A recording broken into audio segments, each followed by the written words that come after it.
Okay, so one of the most common questions I get asked by somebody who's either moving to a new neighborhood locally that they aren't super familiar with or relocating from another state is this a good area? And the reality is, legally, I cannot answer that question. It is against license law.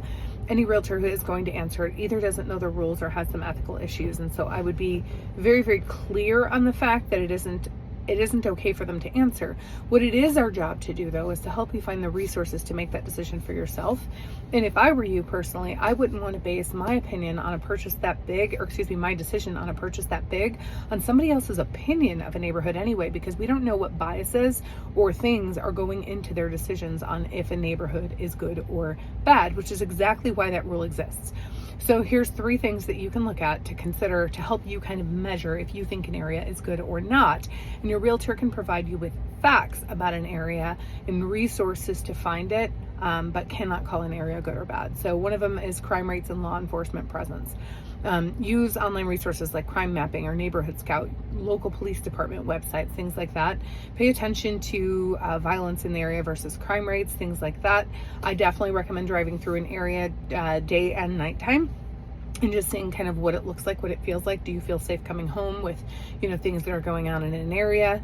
Those are really the best indications for you of if a neighborhood is considered safe. And so community engagement and neighborhood maintenance, talk to neighbors. Are they friendly? Are they aware? Are they involved? Is there a local crime watch program that you can maybe communicate with? Are the homes well maintained in an area? That essentially signals, pride of homeownership and that people are paying attention. Do you see a lot of security cameras, fence yards? These are indicators that, the neighbors are taking home their neighborhood safety very, very seriously.